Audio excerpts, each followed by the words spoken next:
So I got this comment on my last video about Disney Star Wars, and I thought it needed a fuller response because it brings up a common point made about what Disney and many other studios have done.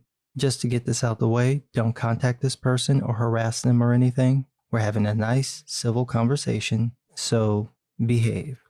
Anyway, the common point made about these movies, TV shows, comics, novels, and games is that there's not enough representation of non-white, female, or gay people in the stories, and it makes some people feel left out.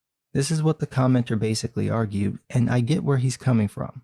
Most of the sci-fi and fantasy stories feature white characters. If you're not white, chances are none of those stories will feature anyone who looks like you.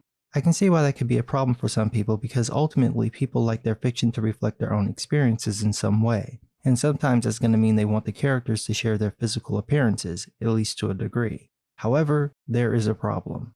That's not how stories work. Your boy Zach, the YouTuber formerly known as Diversity in Comics, aka Richard "Come on, Sly" Meyer, has this saying about representation. He says that the wrong number is 0, but there is no right number. That's wrong on two fronts. One, because 0 is a number, so if that's the wrong number, the right number would at least be 1. Two, because that's not how stories work. At some point, you're going to tell a story where there will be no politically correct diversity. It wouldn't work in the context of the story. For example, if you were making a seemingly historically accurate video game set in World War II, there shouldn't be any women on the battlefield. If you're making a seemingly historically accurate film set in World War I, there shouldn't be a lot of brown people in the British military. If you're making a game about brotherhood, there shouldn't be any women in the group, and probably none of them would be gay, even though they all look gayer than a bag of Skittles. The point is that there are going to be stories where diversity, representation, and inclusivity just wouldn't happen, and it would break the story to force it in. If you're going to have characters of different races, women, gay people, it needs to be built into the story.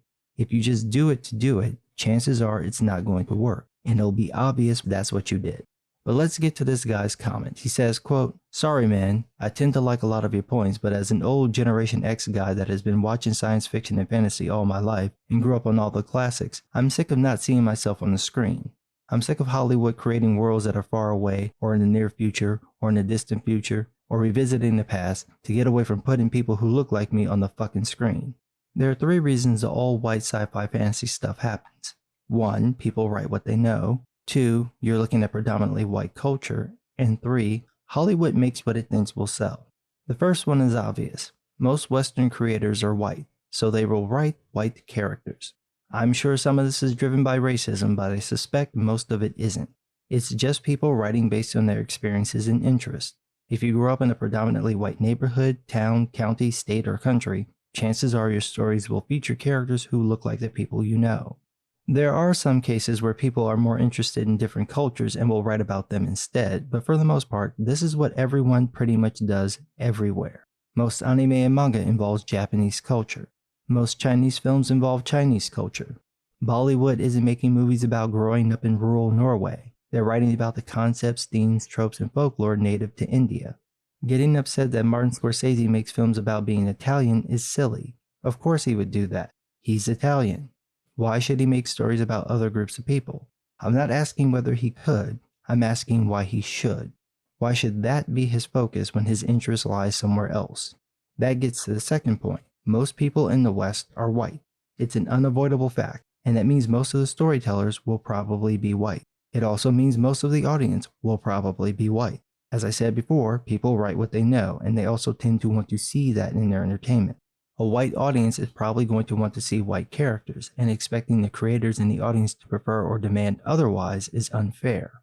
What's also unfair is number 3. Hollywood is all about the money, and if the studio execs don't think people will turn out for a mostly black cast film, they're not making the film. It doesn't mean it's right or wrong, it's business. They want to make money, and if non-white characters don't bring in the dollars, they're not going to make that stuff. Maybe they should. Sometimes you have to take a risk. You never know what can be successful. Look at Black Panther, a very successful mediocre movie with a mostly black cast. Then again, look at Black Panther. How many other black cast films bring in that kind of box office? Would it have been anywhere near as successful if it hadn't been tied to the Marvel franchise? Probably not, and the studios know this. The same goes for video games, comics, TV shows, and novels. Chances are the stories featuring politically correct characters are not going to sell, so the powers that be are less willing to take a risk, even though if you put enough of this stuff out there, something might actually become a hit. Again, doesn't mean it's right or wrong, it's just business. He goes on to say, do I think all the SJW stuff is forced? Absolutely. Do I think they make asses of themselves sometime trying to do it? Yep. But do I want to keep paying my hard-earned money to go see people create worlds where they pretend like I don't exist? Well, they're not pretending you don't exist. They're telling the story they want to tell, and every story isn't going to include people who look like you, nor should it. This is one of the problems with this argument about representation. It ignores that every group of people are not going to be in every situation. Take Witcher, for example. It's a fantasy story based on Polish folklore. There were no black people in Poland when these legends were created, so the idea that you'd have random black people show up in what is a medieval European setting looks ridiculous because we all know it wouldn't happen. I can give another example. The Hobbit. There's a scene in the Desolation of Smaug where Thorin tries to win over the people in Lake Town.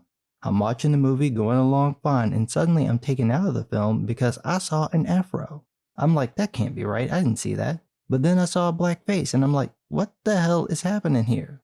Eventually we get a wide shot and there are clearly African people in the middle of this crowd, and it broke my brain because Middle Earth is effectively Celtic Europe. There were no black people in Celtic Europe, and Tolkien is pretty clear in his descriptions of the people in that area. There's no one who looks like this in the book. It's wrong. Now, I know why they did it.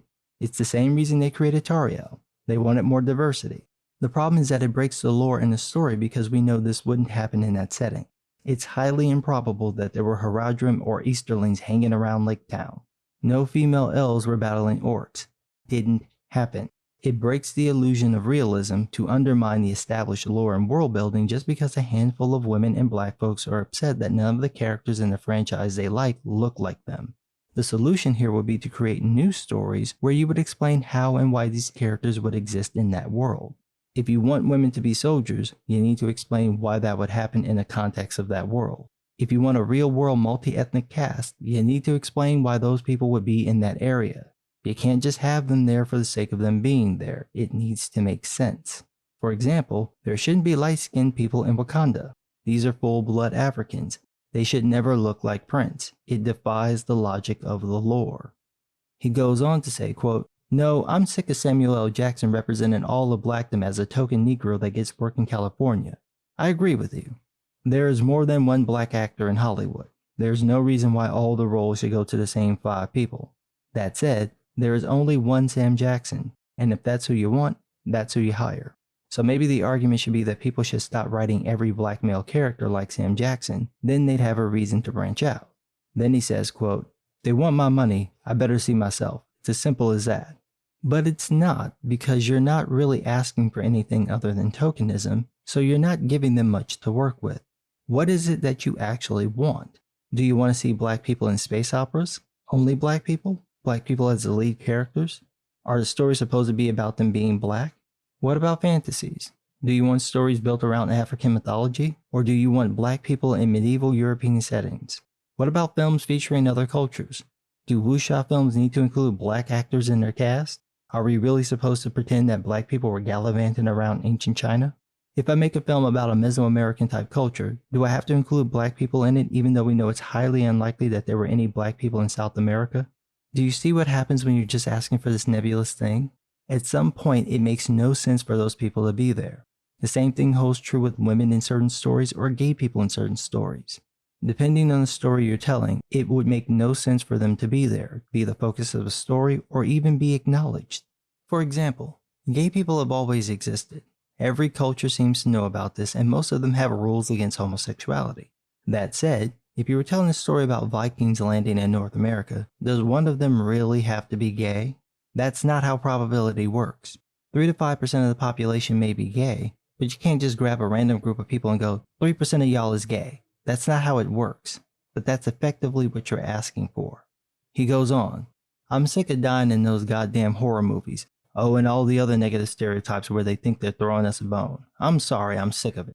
But they're doing what you're asking for. They're giving you the thing you say you want, and now you're saying that's not what you want. So what is it that you actually want, and what is the limit to it?